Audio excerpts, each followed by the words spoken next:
We are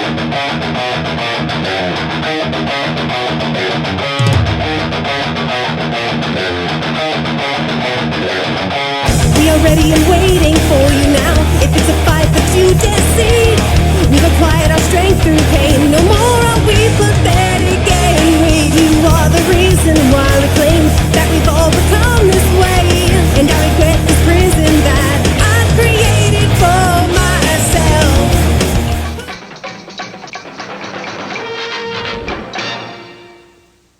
Welcome to Rat Salad Review. This is Lou Mavs here, and I am manning the ship by myself. However, I am joined by a very special guest. This band is considered one of the classic American heavy metal bands. They've been around since the 70s, and they've been releasing music since the 80s. They got back together again just about a little over 5 years ago, releasing killer material. Definitely as good as anything out there that the new bands are putting out. If you ask me, better than most of it. He is an original founding member of Cirith Ungol. I'm very proud to say that we have Mr. Robert Garven tonight on Rat Salad Review. Robert, how are you? And are you freezing? No, I'm a wolf boy. What I was trying to do is I have Lord Cthulhu. I'm not sure he could. I was trying to get him in the picture, but he wasn't showing up. But I see him. He's sitting here watching us. So he's kind of my heroes in these doom-laden times. You know, we have to turn to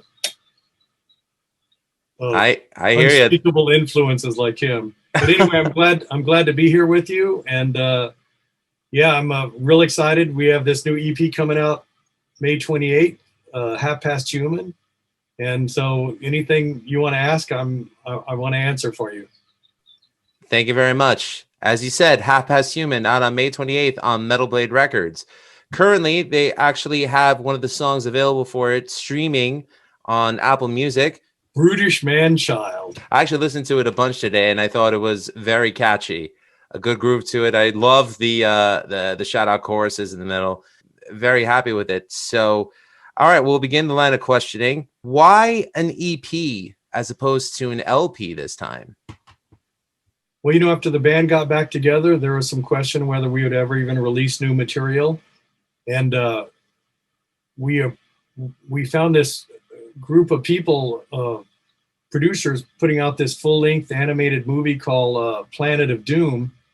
I think Tim found it online. And on our third album, One Foot in Hell, we had a song, Doom Planet, which was kind of like one of our doomy songs. And so we contacted them, and we ended up writing a song that's going to be in this movie, which is a series of artists mixed together with bands that would do different segments of the movie. And it's going to be really amazing. So we wrote the song Witch's Game. And when we wrote it, so many people were excited. They were like, hey, why don't you guys put out like a full album of material? And that's really what we wanted to hear, because that was our goal. But first we wanted to see if people were even interested in hearing any more new Cirith Ungol. So then we knocked out Forever Black, and part of our agreement with Metal Blade was to put out an EP too. So we were trying to figure out what to do for that. A lot of people were suggesting we go back and re-record some older songs. And at first we were like, you know, that we didn't think that, you know, at our age, we're like, hey man, we're going to plow ahead here. Let's do another album. You may get this. Most people don't get this joke, but I said we were going to be like Grand Funk. We're going to knock out an album every 6 weeks. And if you know anything about the band Grand Funk back in the day, like, you know, when you got signed to a record label, they literally put out 2 or 3 albums in the first year you were together. Oh, I think, yeah, Rush and Kiss had similar record deals as well, where they were putting out 2 albums a year practically. So after we put out Forever Black, you know, we're looking at this EP, trying to figure out what to do. And once again, like I said, so many people said, why don't you, you know, redo some older songs? And we sat back and we thought, you know, if enough people really wanted to hear some of these old songs, let's do it. So our goal was to pick 4 songs that kind of had a similar theme. And the goal was to breathe some new life into them, but also make them ultra heavy, because the one thing our band really wants to do is create heavy music. I'm not sure we're successful at it. I'm not sure people agree with it, but everything that we do is geared towards cranking out as heavy a music as we can. I'd say you accomplished that. Forever Black is a killer record. I remember listening to an interview on a separate podcast called Talking Maiden, where Jarvis, your bass player, who's also the founding member of Night Demon, hi Cthulhu, where Jarvis was on, and he mentioned that he was working with you. And I remembered Cirith Ungol because my brother had the cassette for One Foot in Hell when I was a kid. I was about 6 years old when it came out. And I remember he used to play it religiously, and I thought it was a great album. And when I found out that Cirith Ungol was back releasing new music, I was really excited about it. And I jumped at the chance to listen to Forever Black. And I have to say, it's probably in the last 20 years since traditional metal sort of fell off kilter to the mainstream. It's one of the best releases that I've heard. So I really want to give you kudos for that. Thank you. Thank you. When we were writing that album, that was our goal. You know, we wanted an album that would kick ass, and we wanted all thriller and no filler. You know, we wanted it to be like some of our favorite albums all time, like Deep Purple and Rock, Black Sabbath, Master Reality, Budgie Squawk. I mean, I could go on, but Montrose first album, any album where you started it and you went all the way through it without any disappointments, and that was the goal. And I think we came pretty close. Not only that, but the musicianship, I mean, between you and Tim, who have been recording with Cirith Ungol since the beginning, there's been no step missed, either in songwriting or in execution of the performances on record. So I think that definitely speaks not only to your talent, but your skill, your craft, and your genuine love for what you're doing. I'm glad you guys kept it up. Yeah, I need to point out here, Jarvis not only got us back together, but he's playing bass on that. The fact that him and Jimmy, and I'm kind of like moving ahead to that was actually going to be my next question, but go ahead. On Half Past Human, they embrace these old songs of our band so amazingly. And not only that, we have some really talented musicians in the band. Matter of fact, so I read one comment on YouTube, which actually I thought hit the nail on the head. They said, this is a guitar-driven album, and it is. Matter of fact, Jimmy, even though we got Greg and Jimmy both playing lead guitar, Jimmy's, our lead guitarist. He joined the band right before Paradise Lost, our last studio album before the band broke up. And he just has such an amazing talent, coming up with riffs, coming up with solos. And it's just amazing. Now, all of us together work on the songs. All of us have input, but the ability to have a guitarist of that quality and a bass player of Jarvis's quality and a guitarist as good as Greg, and then you have Tim and me rounding out the band. But I think what really came out of the EP was the ability of us to take these old songs and once again just imbue them with some kind of like extra heavy discipline that wasn't there on the original songs. And these songs were written, 1974 to 1976, and their structure hasn't changed that much since then. So what we did is we just basically tweaked the lyrics a little bit and just added like a ton of attitude. Definitely. I mean, production techniques today have, I don't want to say improved, because I do love the old school analog sound. I do love the tape to tape sound where it's like you can hear, the soul of the instruments as they're being recorded. Sometimes my main problem with digital recording is that it sounds too compressed, but I don't think this EP or Forever Black suffers for it. What I would like to ask, though, having started the band in 71 and carry on to 50 years later, which happy anniversary, 50 years of Cirith Ungol. That's awesome. What were some of the challenges that you think you experienced being a musician in the 70s as opposed to what you think bands or musicians would experience today? Because it seemed like then a lot more people were open to going and experiencing live bands, whether they heard them or not. Today, it's almost, for an undiscovered band to be heard, they have to do, when concerts were around before the pandemic and definitely will be after, you know, a lot of them have to do the pay to play thing where it's harder for them to get recognized because not everyone can sell 40 tickets for a show to open. So what would you say were like some of the biggest challenges then for you? I think some of the challenges have stayed the same, but the one thing that's made everything a lot, I would say, more diplomatic for people now, especially new bands, is you have the internet. And sure, it's plugged up with so much stuff that it's hard to find content that you want to hear that may be good, but at least you have that opportunity. If you go back to when we started, you know, you had radio stations and you had major record companies, and there was a handful of clubs, and it was just really hard for us to get anything accomplished. That's why we released Frost and Fire, which is considered our first album, but it was originally conceived as a demo, which we were trying to shop around to get a record contract. And the reason we did it so fancy, we thought, hey, if we can produce an album and take it to a record company and say, hey, look, we can do the whole project on our own. We just need some support and some backing, and you know, we can take it from there.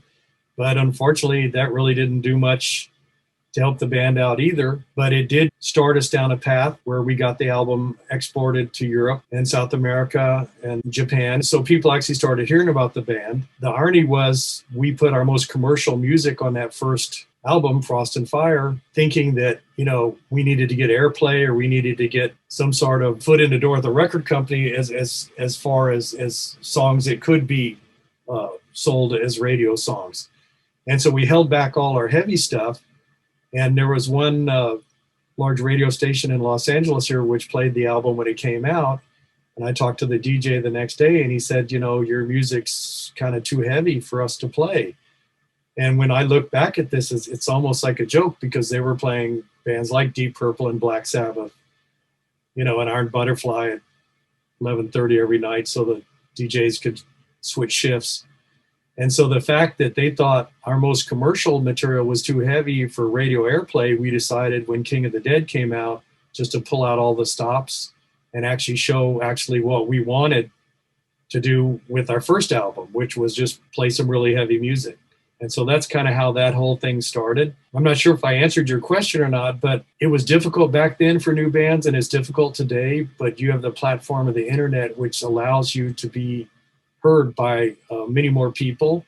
And if you have a product to sell, you know, there's people out there that are interested in listening to it. No, you definitely answered my question. Thank you for that. And I would have to say that I agree with you because I never had the chance to see Cirith Ungol live, but I was able to see a live performance on YouTube. It was broadcasted on the German television show Rock Palace. I think that's what it's pronounced. Yes. And it was killer. I mean, I was just enthralled. I was like, my God, where has this band been all this time? So it brought a lot of joy to me to be able to say that I finally got to see what, I mean, it'd be different if I were there. I'm sure I would enjoy it a lot more.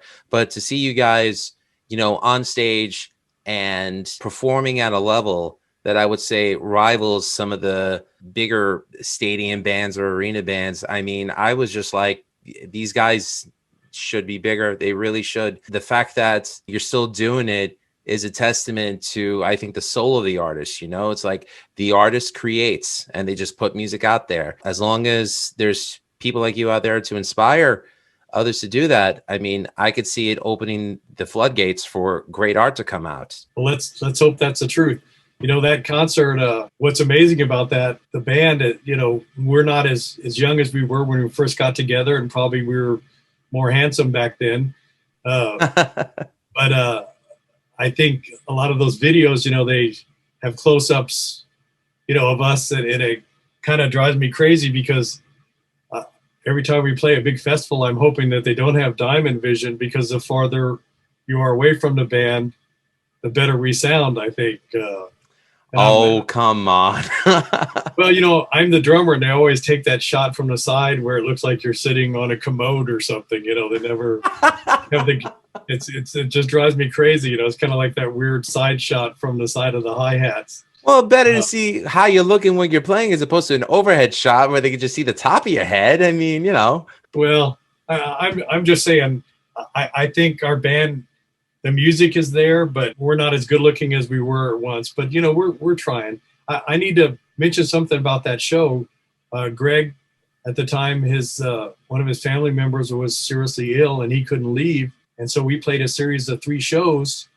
And Armand, who actually is a guitarist for Night Demon, and he also owns a studio where we recorded Witch's Game, Forever Black, and Half Past Human. He sat in on those 3 shows, and it just goes to show his amazing musicianship too, to fill in for one of the Cirith Ungol original members. And I would joke with him, on the Wikipedia page, he's going to have like that little at the bottom graph where they have all the members of the band. Yes. He was a member of Cirith Ungol for that period. So I just want to give a shout out to him. Also, a lot of people have talked about how great all these projects we did sound. We did them at his studio called the Captain's Quarters, and it's right near our band room, which is a good thing.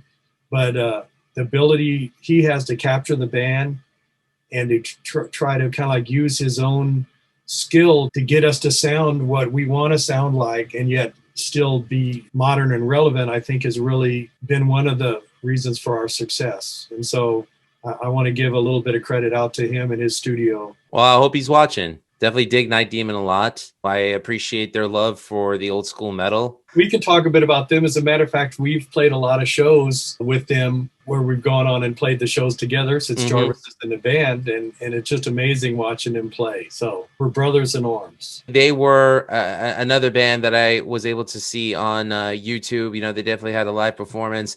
I think they've actually played Brooklyn at a venue called St. Vitus, which is a very popular metal club. I'd almost have to say it's like the new L'Amour's, practically, if you're familiar with that venue. Yes, of course. We played in Brooklyn. We played at the Williamsburg Hall of Music. It was an amazing experience, and we really enjoyed being there. And I'd like to come back because we saw, I think, the Holland Tunnel, the New Jersey Airport, and I saw, I think, the Statue of Liberty on the way to the show, but that's all we got to see. So I'd like to come back and do it again. That would be great. I'll definitely drag Wayne out of his cave and definitely come check it out. Whether you play Brooklyn, whether you play Long Island, I'll definitely drag him with me. And we're going to pay for our tickets because we believe in supporting the bands. Well, that's cool. I remember now it's called the Defenders of the Old, and it was a pretty amazing group of bands that they had there.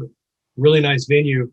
And Michael Whalen, the artist that painted all our album covers, which are just extremely unbelievable. Matter of fact, what's behind me right here, this is all part of the cover of Half Past Human. He actually lives in Connecticut, so he showed up and came to that show to see us for the first time. It was a landmark show for us because we'd never actually been able to play for him before, and he thoroughly enjoyed it. And so, like I said, if we can come back to that area, we're ready to go right now. Let's hope they start lifting all these mandates soon. Let's hope that this pandemic starts wearing off sooner than later. Actually, I would like to ask you, how have you been holding up since this shutdown started over a year ago? How have you personally been holding up? Well, you know what? I'm not dead, and I've done quite a few interviews in the last few days, and it's hard to complain and to whine when so many people have died and suffered through this, and it's still going on all over the world.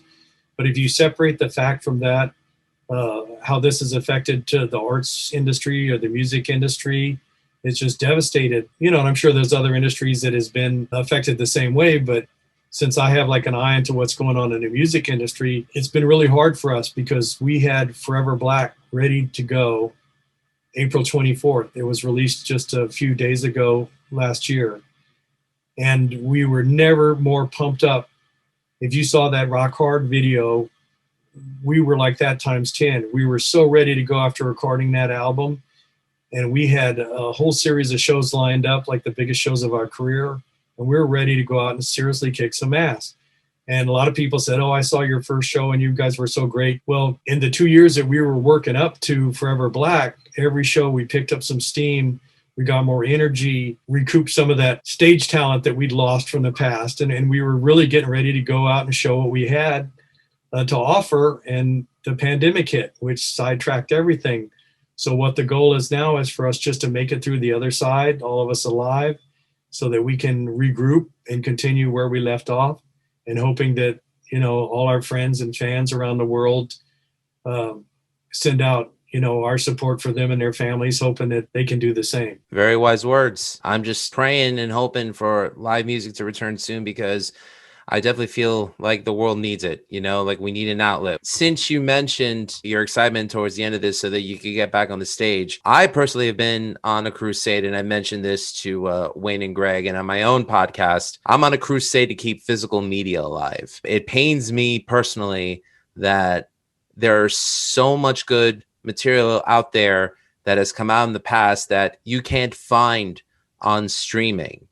And I don't have a vinyl player. A lot of my friends do. So a lot of them purchase vinyl more than CD now. I'm still buying CDs. Thankfully, I still have a 2014 laptop that has a CD player that hasn't broken on me yet. So I could still buy a CD, rip it to iTunes, and listen to it on my iPhone. With you, being that the entire discography is available on streaming media, do you still feel that there's a role of importance in physical media, either CDs or vinyl?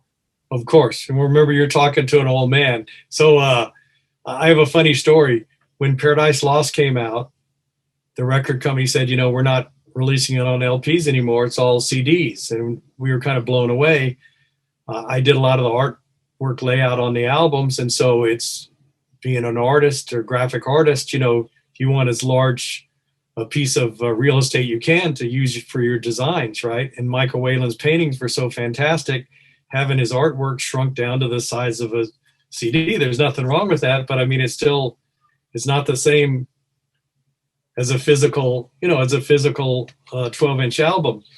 The irony is that not too long ago, I was talking to someone from one of the record companies, and they were saying that they thought that pretty soon CDs would be phased out in lieu of just 12-inch albums. And I just started cracking up because I said, I remember when they stopped making albums to make CDs. So the fact that they might stop making CDs now just to have streaming media and albums would be like a crack up. But, I agree with you totally. I love holding something in my hand. I had an amazing, the best record collection you could imagine, every heavy metal band going back through time. And I had to sell it to raise some money when I had a family member that was ill. And you can never get that stuff back. But I still have my CD collection, and I ended up buying most of CDs of the albums that I'd lost. And, it's I think being able to hold something in your hand and look at it, there's so much more to that than it is just, downloading it off the internet. Now, that doesn't mean you can't upload your songs to your computer or what have you, but being able to pull out the album and pull out the inner sleeve and read the notes and look at the pictures in a large format, I think hopefully stays around for a lot longer. I agree. When I was a kid and I used to do that, every time a new album came out, I would just study, the booklet. I would study the artwork, look at the photos. When I was younger, I would sometimes think, okay, I need the name of that producer in case I ever want to work with them. But then it got to a point where I was so grateful to work with producers and engineers and musicians that weren't known on a higher level, because I feel as though it was the best education that school could not provide. I always say that one of the key elements of being a good musician is being a good listener and listening to people who are craftsmen at what they do. Listen to what they say. It doesn't matter if they sold a million records or not. If they're good at what they do, the work will speak for itself. Yeah, I agree totally. Getting back to what we're talking about, the physical media and you reading the booklets, I think there's something to be said for that. Just because it's like watching the credits of a movie to see, who did the special effects or what have you. Exactly. It's a way of a band to kind of share, like, this is all the people we worked with. I still put special thanks on there. A lot of people think that special thanks are stupid. And then also too, you're going to leave out people, which is honest, that deserve to be on there. And you may put people on there that may not deserve to be on there, but you're putting them anyway. But I still find it a way that I can thank some people personally that actually went out of their way to do something for the band. And I know there's people left off even on my list, and maybe this is a time I can thank all of them for being so insensitive for not giving them credit. Jarvis let it be. You said that he's the one that got Cirith Ungol back together again? Yeah, that's a long story, but I can condense it down to something that's reasonable. Please do. And thank you, Jarvis. Yeah, we call him the hardest working man in rock and roll, and that's the title that he deserves. Long story. I worked with a gentleman, Carl Valdez, who was the original drummer in a punk band, Ill Repute. And he knew Jarvis because Jarvis did a lot of promoting with punk bands in this area also, too, with some shows that he put on. And so my friend Carl says, my friend Jarvis wants to talk to you about your band. And this is, after our band broke up, I was in no mood to do anything about the band. Matter of fact, I swore I would never touch another pair of drumsticks as long as I live until bad people left the music industry or something as crazy as that. So someone once told me, well, that's never going to happen, so you'll never touch another drumstick. So anyway, I met Jarvis, and he said, hey, my band Night Demon, we're playing all over the world, and we see guys in Cirith Ungol shirts, and people are playing your songs, and people know your band. And, we're both from the same town. And he said, you guys should get back together. And I said, definitely not. People have been asking us for 20 years. Never going to happen. And he said, well, you know what? I'm putting on a local festival here in town, but I'm going to bring people from all over the world and bring bands from all over the world. And I'd like you to come check it out. And he goes, if you guys are willing, you guys could do a meet and greet afterwards and sign some autographs and if people bring their albums. And so we said, sure. So that happened. And after watching all the bands on stage and after meeting like a whole group of people that showed up with albums that brought them as far away as Spain and Mexico and Italy, France and Germany, all over the world, Jarvis took us aside. And there's another gentleman there, Oliver, who puts on the Keep It True festivals in Germany every year, which is one of the festivals that was always trying to showcase traditional metal and brings back bands that had broken up and what have you. And Jarvis goes, look, if you guys get back together, I'll put on another festival next year and you guys can headline it. And Oliver goes even farther and he goes, matter of fact, I'll fly you and Tim over to check out my festival coming up. And if you guys like what you see, you guys can headline the 20th anniversary of Keep It True the next year, which was, I think, 2016. And, we were all thinking about this. And, our first reaction was, no, this is never going to happen. But then the band got together and we started talking about it and thinking, hey, we're getting older. If we're ever going to do this again, let's do this. And the original plan for us to play just a couple of shows, just get out. A lot of our fans have been waiting their whole lives to see us. So we thought, why are we withholding, Cirith Ungol from these people that are dedicated fans of the band for so many years?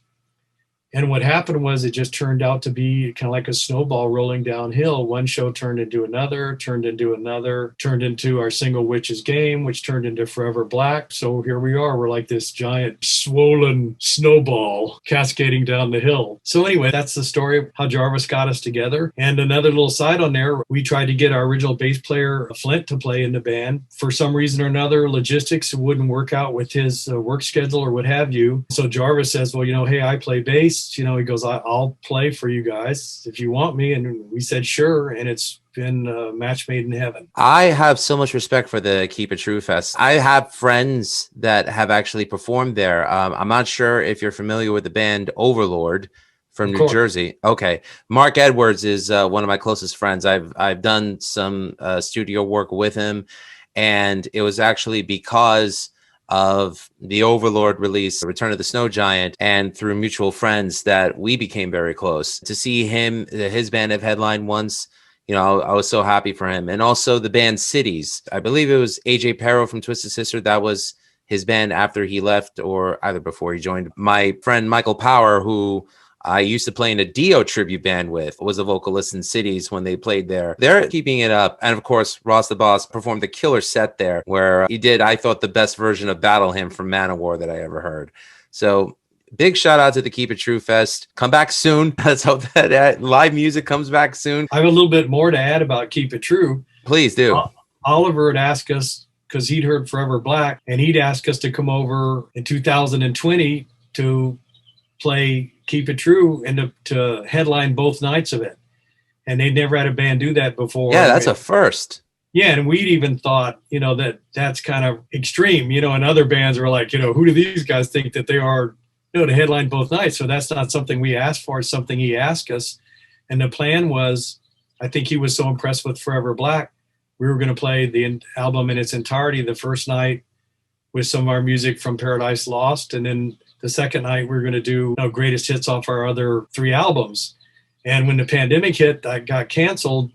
And the real depression in the band kind of sprung from that, because we knew that that'll probably never happen again. To be able to go out and play a brand new album in its entirety, especially for a band like us with a bunch of fans that want to hear a lot of our other songs, we knew that was going to be a very rare, if not a one-in-a-lifetime occasion that slipped by us. Now, we're still booked to play, but this year got canceled again. Matter of fact, it was just going to be, I think it was last weekend or so. So now we're looking forward to next year with us just, playing one night. But, we're going to try to cram as much as we can in to make up for what we lost from a year ago. One more thing, even though Jarvis got the band together, Oliver started in around 2011 emailing me every year, hey, can you get back together? And I'd email back, no. And then 2012, he'd email me again, are you guys going to get back together? So it was the combined efforts between Jarvis and Oliver that actually pulled this whole thing off. Between 91, after Paradise Lost came out, and until Cirith Ungol reunited and started performing, what were you doing in between then? You said you never wanted to pick up another pair of drumsticks again, which is, I'm sorry, that's such an unfortunate statement. I mean, dude, you're a killer drummer. I mean, really, like, why? That's what you were born to do. What were you doing between then? Like Lord Cthulhu. Oh, there you go. Cthulhu looks better when you put him right in front of you. Yes, exactly. There you go. Here's what happened to Cthulhu.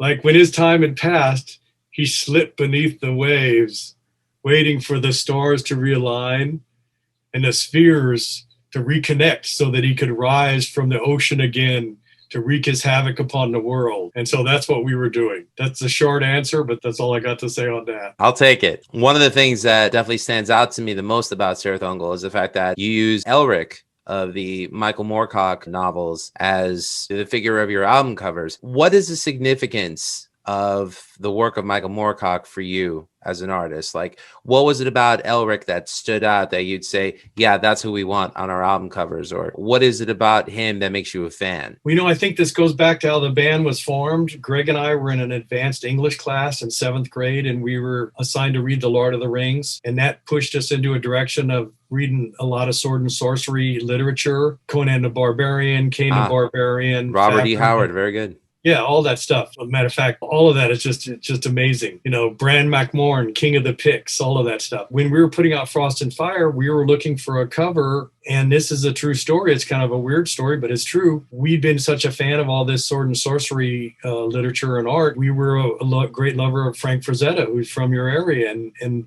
one of his paintings, Berserker, was one of our favorite paintings, which was on a Conan book. And we were thinking, hey, this is the cover we would like. And once again, it's not so much as our music is about what's depicted in the thing. We just wanted an imagery that would actually reflect kind of the same tone that we wanted our music to reflect. And about that same time, Greg walks into the band room one day with Molly Hatchett's album with picture Berserker on the cover. They ended up using a lot of Frank Frazetta's paintings out of those series of Conan books for their covers, not unlike we did with Michael Moorcock book covers. So we were kind of left, what are we going to do? Greg, being the avid reader he was, he would always turn me on to either new music. Every band practice, he'd bring an album over or a book or something and hand it to me saying, hey, you got to read this, or you got to listen to this band, right? And that's how I was kind of turned on to so many of my influences over the years. He'd loaned me Michael Moorcock's book Stormbringer, and I think it's kind of ironic because that's the last in a series of books, and he gave that to me first, and I think I read him out of order. I had that in my hand when he was showing me the Molly Hatchet cover, and we were thinking about what are we going to do? And I remember looking down and seeing this cover on the book Stormbringer, and I think I said, hey, this would make the best album cover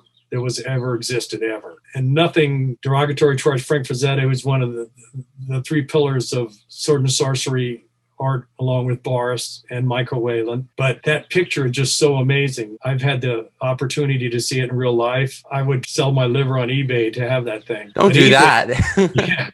Yeah, no, I contacted Daw Books, who put out that series of Michael Moorcock editions, Elric edition at the time during late 70s, early 80s. They put me in contact with Michael Whalen. I wrote him a letter, said, hey, we're a band. We'd love to use your painting for our album cover. And we had the distinction of being the first band ever to use any of his artwork for an album. And that relationship has carried on to today. And he's one of the handful of people in the band's history, including Brian Slagle, who started Metal Blade Records, who has been with us there from the start, and also been there in a relationship which transcends just friendship, almost one a family. And so it's not so much that our music is about Elric or influenced necessarily by Michael Moorcock, as it is that we feel that these paintings share something with our music, and that's a theme of sort of this sword and sorcery imagery, which kind of is going on in both of them. I actually got to give credit to my 8th grade history teacher, Mr. Manos, because he was the one who turned me on to Elric. When I was old enough to appreciate the album artwork of Cirith Ungol, and I made the association as a fan, it just made me really happy to see. I first heard of the character because Blue Oyster Cult had a song called Black Blade, which is about Elric and the sword Stormbringer. And, he asked me, like, what was your favorite song on the CD I lent you? And I said, oh, that Black Blade song was killer. The next day, he had a secondary copy of the books of Elric, and he gave me one, and I still have it to this day. To see Elric on a metal album cover, it's fucking killer. I'm not going to lie. Yeah, no, it's perfect. And, people have said they bought the album for the album cover, and they thought the band sucked, but they'd still have the album because the cover was so good. I have a similar story. I had a hardbound edition in two volumes of all the Elric books together, and I loaned one of them to a friend, and I never ever saw it again. And so I lost that book. I still have an original edition of those Daw books, but they're kind of, they're historical interest, but they've kind of aged kind of not so well. So I'm not sure you could read them. Yeah, what's amazing about that whole Michael Moorcock thing and the Michael Whalen and all that. I think once again, Cirith Ungol, we've had these two dueling imageries that we use in our music. And one is sword and sorcery, which would be like Frost and Fire or the Frostmourne stream off Forever Black. And also too, the other side is kind of like a doom-laden lyrics and themes such as Death of the Sun, which was on the first Metal Massacre album, or Doom Planet, or much of the work which is on Forever Black, which is so much of Tim's dystopian nightmare future. So that's kind of guided our band along these two parallel paths musically. We ended up writing a song, Stormbringer, on Forever Black. And one of the main reasons is so many people have said, how come, all your songs aren't about the Lord of the Rings or about Elric or about any of that stuff? It was never our intention to make a career of doing that. We were just using that imagery, whether it was for the name or the album covers, to be associated with our art. But we finally decided, hey, let's do a song about Stormbringer.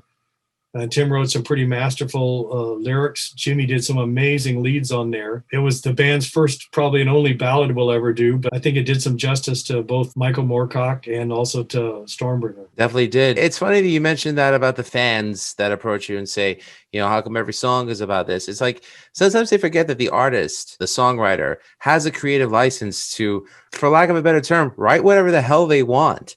They don't have to just stick with one theme. I mean, it's different if you're writing a concept album, but if you're writing an album, which is a volume of a collection of songs, then, you want them all to be unique and different in their own way, but still come out sounding like what you want the band to sound like. I mean, to me, it's like, I just appreciate a good song. I never expect for it to follow a theme. I mean, I mentioned before about Rush.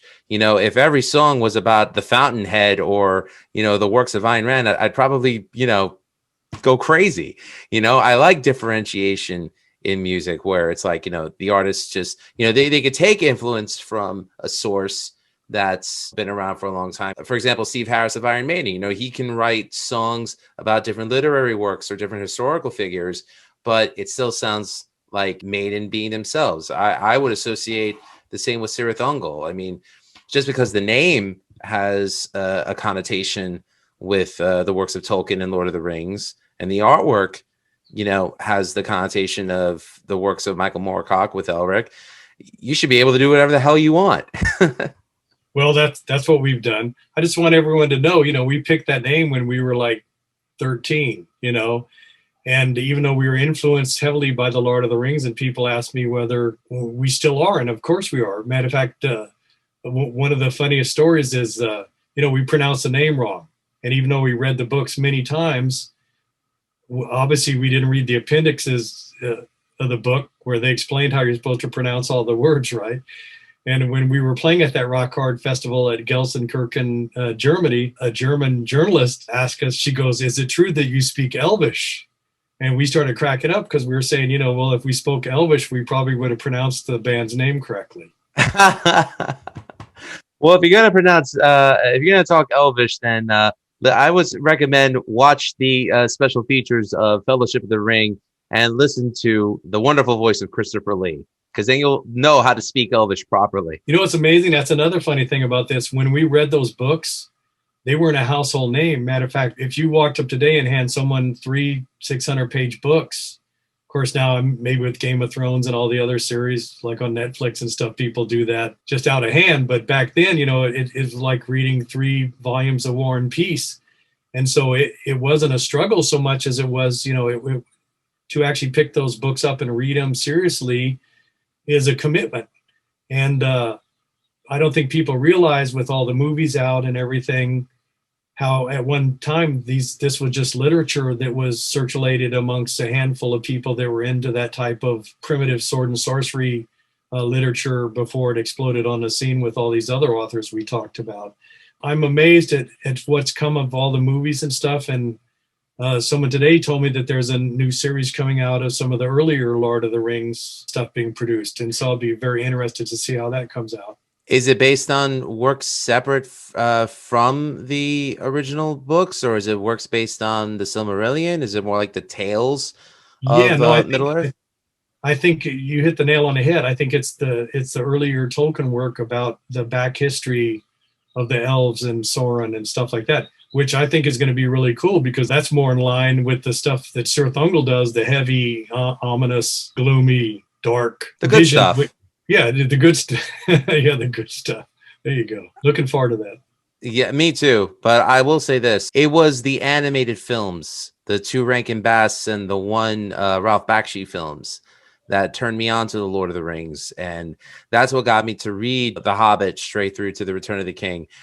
And for me, it was not a problem reading them. And yes, as a fan, it pains me that they deviated so much from the book with certain key elements. But I digress. We're not here to talk about that. But I will say this. The Silmarillion is still the hardest book to read. I can't. It's like the hardest book I've ever read. It's not even a matter of its length. It's the matter of like the text itself just jumps. It's not consistent. I don't know how you feel about it. Hopefully when they make this Netflix or whatever they're going to do with this new series, and I'm joking, of course, but hopefully they'll tie that together better. And I know what you're saying. I think it jumps around. I think J.R. Tolkien, such an amazing intellect. I think maybe he was given credit to all of us as being as smart as he was, since he came up with the whole storyline, that we'd be able to follow it easier. There's enough material to do definitely some crazy new stuff. And we look forward, like I said, to see it. There's always been talk recently about an Elric series coming to life on the big screen. I heard about that, but I heard that show, The Watcher, I think, with Henry Cavill is sort of like, people have accused it of being a direct ripoff of Elric, I think. Yeah, I don't know much. All I know is like every time we hear some kind of rumor that something's going to happen, all of us are interested because it's something that's close to our heart. You mentioned Metal Blade Records before. When I was a college radio DJ, and I still hold these words true to this day, that Metal Blade, as far as I'm concerned, was the main label for me that kept heavy metal alive. Yeah, there was Roadrunner, there was Nuclear Blast, there was Century Media. I'm not taking anything away from those bands, but to me, what separated Metal Blade from the rest of them is because even though a lot of those bands on those other labels sold more, to me, I feel like Metal Blade really kept its integrity by having bands on their roster that just released damn good quality music. And Brian Slagle he's a legendary figure in heavy metal, and we wouldn't be talking today if it wasn't for him, because when we met first, he was working at Oz Records in a suburb of Los Angeles, and we produced Frost and Fire, and we were trying to shop it around to record companies, and that wasn't working very good. He gave us a number of a company, Green World, that would end up licensing the record and exporting it around the world, which actually that company morphed into Enigma, which put out King of the Dead originally, and they morphed later into Restless, which had put out Paradise Lost. I didn't want to mention that label by name because I didn't want to bring up any bad history. No. The relationship that we had with Green World, Enigma, and Restless, it was like a love-hate relationship. Without them, we probably wouldn't have anything happened for the band, but also, too, they could have probably done more to actually help us promote the band, or at least point us in a better direction. They did bring in once a manager that wanted to manage us, and he said, well, you know, first thing we'd have to do is start wearing makeup and do our hair and stuff like that. And they try to glamify you. Yeah, we refused. And this gentleman actually went on to be one of the guys that started Guns N' Roses. And the joke is that, you know, Guns N' Roses made so much money that, like, you know, all of us in the band were like, you know, we're reaching for like mascara and lipstick and stuff, and wishing that we would have gone back and actually maybe taken them up on that.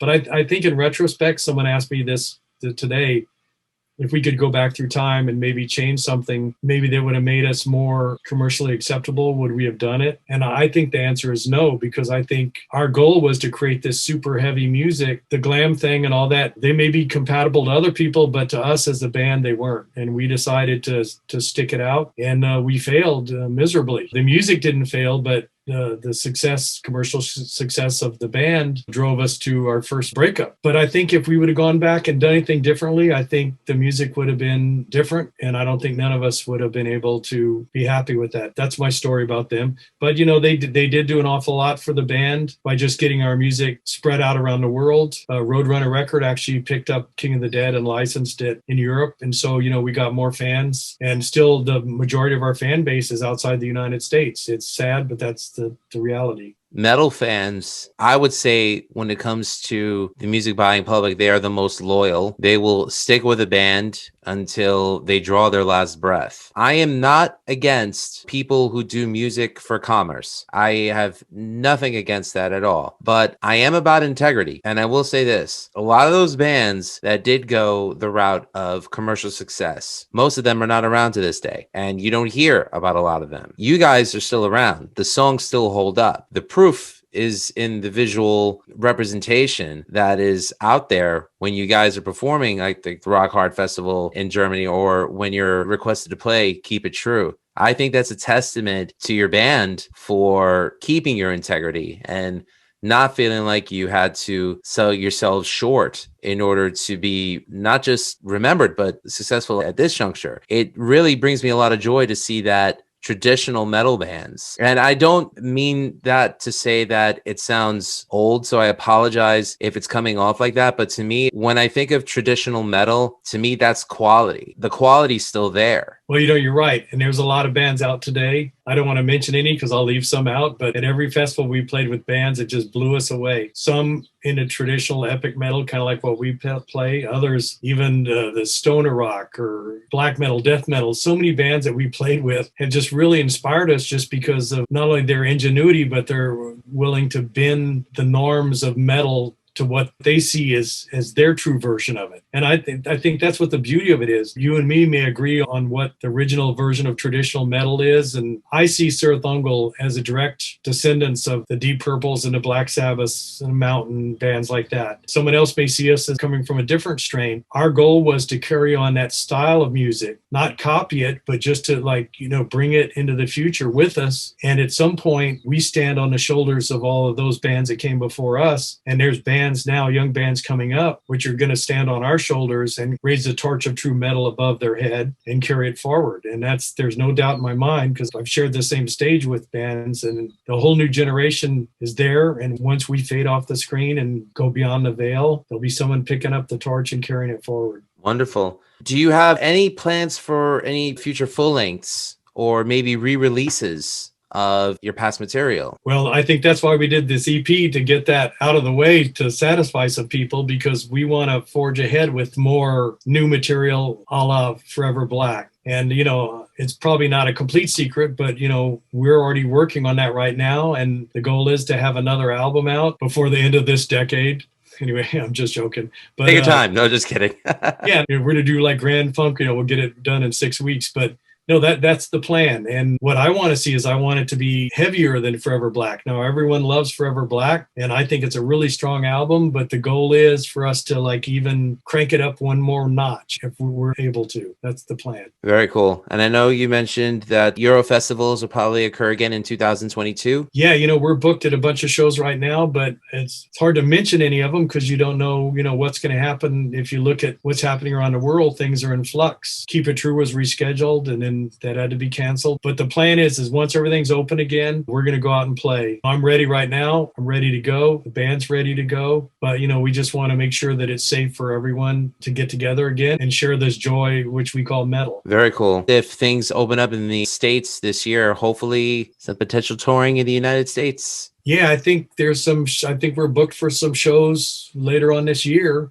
And once again, hopefully that they'll happen. The plan is to go out and make up for lost time from Forever Black. So we'll be able to share some of that and Half Past Human with the rest of the Cirith Ungol followers. And, we just want to get out and play again. Someone else brought this up, though, and this is the truth. We have quite a few albums out with some pretty strong material on there. So there's like an ongoing discussion in the band, like, what songs are we going to include in the set without upsetting, members of the audience? Well, you're going to offend somebody every now and then, so might as well just do whatever brings you joy. Exactly. It's like, what do you leave out? King of the Dead or Master of the Pit or Chaos Descends, Black Machine. But anyway, we're trying to put together a set that's going to please everyone if we can. Wonderful. Please use this time to promote where the people can find out more about you and Cirith Ungol. The band has a Facebook page, which has a link to the band store where we sell some collectible and also limited edition band merchandise. Then also too, Metal Blade has a website with all sorts of information about the band. We have an Instagram account, Twitter account,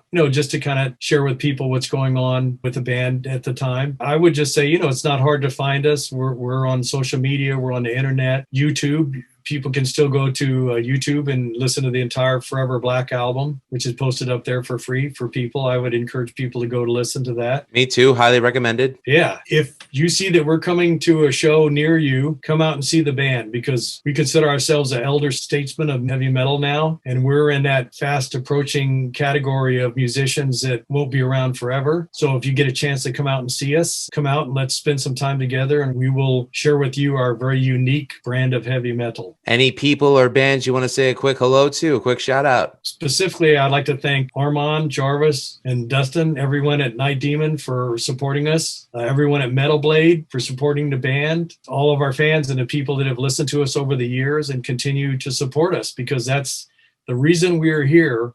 We're writing music for ourselves, but the only thing that keeps us doing that is people listening to us other than ourselves. And I will continue to listen because it's good stuff. I'm very grateful for the time that I got to spend with Mr. Robert Garven, founder and drummer of Cirith Ungol. The name of the EP is Half Past Human. Please check out on iTunes the song Brutish Manchild. The EP will drop on May 28th. Yes, sir. Got that right. On Metal Blade Records.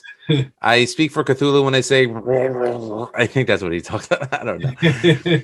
But Robert, thank you so much for joining me tonight on Rat's Eye Review. I really do appreciate your time. Yeah, you guys have a great website, and I look forward to seeing this. And I read several of the other reviews on there. And anyone that's spreading the word about heavy metal, we're all in this together. We're brothers in arms. And so I want to congratulate you for everything that you and your pals have done. Keep it up. Thank you so much. Really do appreciate that. Cirith Ungol, Half Past Human, May 28th, Metal Blade Records. To find out more about Rat's Eye Review, please subscribe, like, comment. The website is ratseyeReview.com.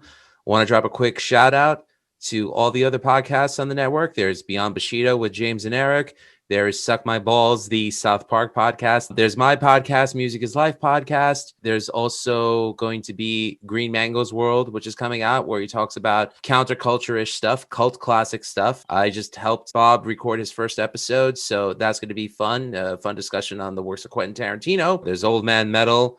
There's Timo Tolkki. Whenever he decides to come back and record another podcast. Timo, what's up? Right now, Wayne and I are working on another cover song with Lisa from White Crone and Ralph from Thrash or Die. That'll be out soon. Final shout out, Cirith Ungol, Half Past Human, May 28th, Metal Blade Records. Buy it. Yeah.